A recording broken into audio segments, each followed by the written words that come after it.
আজ মহাচতুর্থী আর আজ আমাদের স্কুলে আগমনী অনুষ্ঠান। এই জন্য সকাল থেকে মনটা খুব আনন্দে ভরে আছে। সকাল সকাল তাড়াহুড়ো করে রেডি হয়ে নিচ্ছি স্কুলে যাওয়ার জন্য। আজ লাল সাদা রঙে সেজেছি, একেবারে দুর্গাপুজোর মুডে। স্কুলে গিয়ে দেখি আমার সব কচিকাচারাও লাল সাদা কম্বিনেশনে একেবারে ঝলমল করছে। অনুষ্ঠান শুরুর আগে সামান্য সময় হাতে ছিল, তাই বাচ্চাদের নিয়ে আরেকটু রিহার্সেল করে নিলাম। আজকের তারিখটা 26শে সেপ্টেম্বর। আজ ঈশ্বরচন্দ্র বিদ্যাসাগরের জন্মদিন, তাই শ্রদ্ধাঞ্জলি দিয়ে শুরু হলো মূল আগমনী অনুষ্ঠান। প্রথমেই হলো ছোটদের ড্রয়িং প্রতিযোগিতা। রং তুলিতে তাদের কল্পনার ছোঁয়া দেখে মন ভরে গেল। এবার বাচ্চাদের নিয়ে চলে আসছি আমাদের স্কুলের বাগানে, কারণ এখানেই শুরু হবে আসল অনুষ্ঠান। নাচ, আবৃত্তি, গান, একে একে সব বাচ্চারা এখানে পারফর্ম করবে। আয়রে ছুটে আয়, পুজোর গন্ধ এসেছে। এই গানটা শুনলে ছোটবেলা থেকেই আমাদের মনে হয়ে যেত যেন সত্যিই পুজো আসছে। আমাদের বাচ্চারাও কিন্তু আজকে প্রথম গান পরিবেশন করলো আয়রে ছুটে আয় দিয়েই।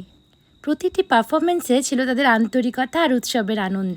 পারফরমেন্সের মাঝে মাঝেই আমি ওদের বারবার পরিচয় করিয়ে দিচ্ছিলাম ঈশ্বরচন্দ্র বিদ্যাসাগরের সাথে। ছোট ছোট বাচ্চাদের সহজ ভাষায় বুঝিয়ে দিচ্ছিলাম যে তিনি ছিলেন বিদ্যার সাগর, যিনি শিক্ষার আলো সকলের কাছে পৌঁছে দিতে চেয়েছিলেন। তিনি ছেলে মেয়েদের সমান শিক্ষার কথা বলেছিলেন। ওরা মন দিয়ে শুনছিল আর তারপর আবার উঠে পারফরমেন্স করছিল। নাচ, গান, আবৃত্তি প্রতিটিতেই যেন ফুটে উঠছিল ভক্তি আর আনন্দ। ওরা শুধু পারফর্মই করছিল না, নিজেদের মতো করে প্রচুর মজা করছিল।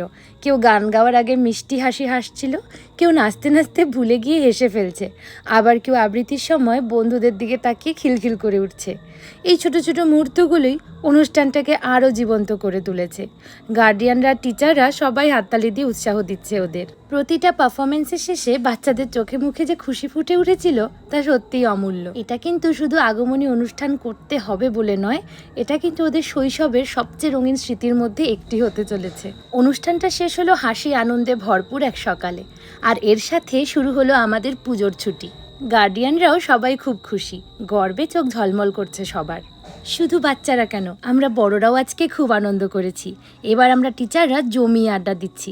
সারা বছর ধরে এই ভ্যাকেশনটার জন্যই কিন্তু আমরা সবাই ওয়েট করে থাকি, কারণ এই সময় বছরের এই সময়টাতে আমরা সব থেকে বেশি আনন্দ করি। স্কুল কিছুদিন বন্ধ থাকবে, তারপর আবার খুলবে। বাচ্চাদের হাসি মুখ, আমাদের আনন্দ, সব মিলিয়ে একটা পরিপূর্ণ দিন কাটালাম। মন ভরে খুশি হয়ে বাড়ি ফিরলাম। সবাইকে শুভ শারদিয়া। সবাই খুব আনন্দ করো, খুব সুস্থ থেকো। আবার দেখা হবে আমার নেক্সট ব্লগে।